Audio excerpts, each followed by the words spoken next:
नमस्कार, आप देख रहे हैं आप दी टुडे और मैं हूं आपके साथ वैशाली। आइए रुक करते हैं आज की खास खबर पर। 76वें जिलाधिकारी गौरांग राठी ने संभाला पदभार। बोले, आने से पहले जिले की समस्याओं के बारे में पढ़कर आया हूं। सभी विभागों से समन्वय बनाकर करेंगे काम। झांसी में 2014 बैच के आईएएस अधिकारी गौरांग राठी ने बुधवार को जिले के 76वें जिलाधिकारी के रूप में कार्यभार संभाल लिया है। देर रात करीब 1 बजे झांसी पहुंचे राठी ने सुबह ट्रेजरी पहुंचकर राजस्थान रजिस्टर पर हस्ताक्षर करते हुए देर रात करीब 1 बजे झांसी पहुंचे राठी ने सुबह ट्रेजरी पहुंचकर राजस्व रजिस्टर पर हस्ताक्षर करते हुए पहले ही दिन अपने साफ संकेत दे दिए कि उनका फोकस सीधे जमीनी समस्याओं पर रहेगा। मीडिया से बातचीत में उन्होंने कहा है कि झांसी आने से पहले ही उन्होंने जिले की प्रमुख चुनौतियों पर अध्ययन किया है।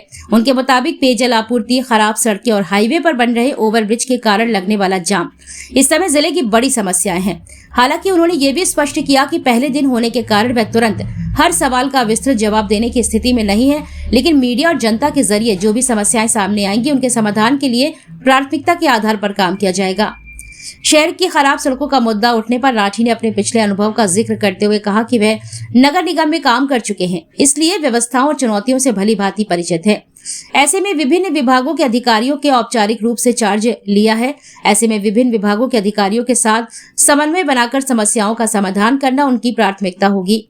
सीडीओ और जिलाधिकारी अपनी प्राथमिकताएं बताते हुए इस दौरान सीडीओ, अपर जिलाधिकारी, सिटी मजिस्ट्रेट समेत कई अधिकारी मौजूद रहे।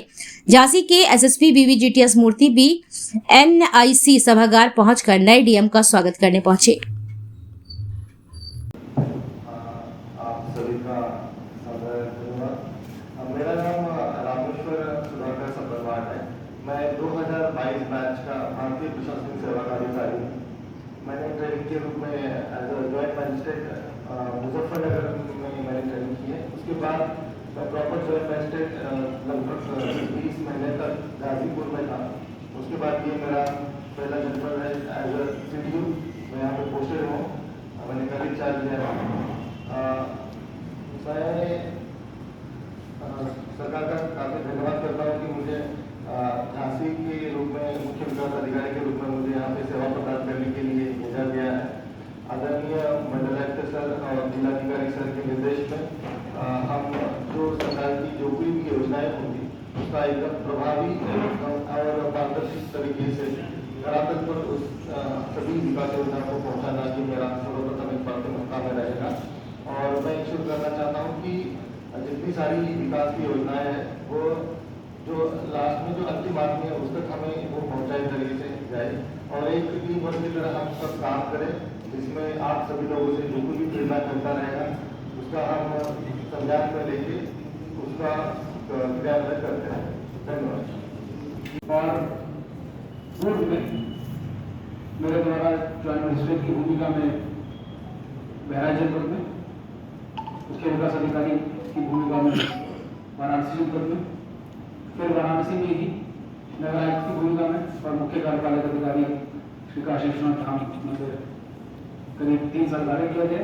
फिर उसके बाद करीब 1 साल में अलीगढ़ में नगर आयुक्त और vice chairman Aligarh development authority रहा।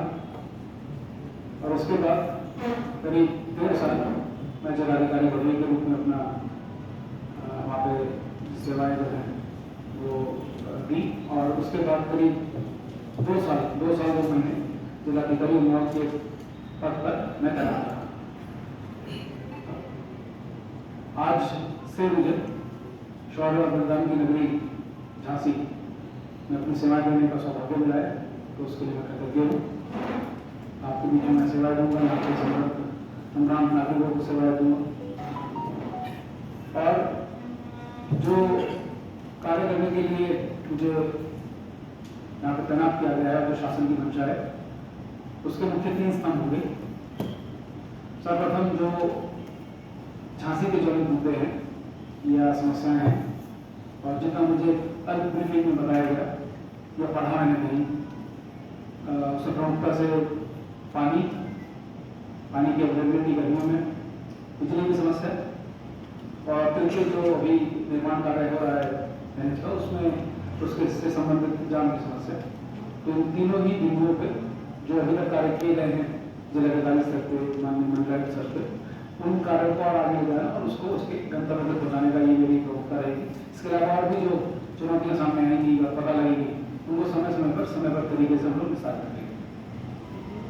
दूसरा स्तंभ होगा जो विकास कार्य और शासन की मंशा है उन कार्यों को और गति लाना और प्रत्येक व्यक्ति की जो समस्याएं हैं, चाहे वो IGRS के माध्यम से आती हों, सुनवाई के माध्यम से आती हों, आंकड़ों के माध्यम से आती हों, मीडिया के माध्यम से आए, प्रेस के माध्यम से आए, उन सभी का संज्ञान लेकर उनको न केवल सॉल्व करना बल्कि उससे सीख लेते हुए उसमें ऐसा सिस्टम स्टैब्लिश करना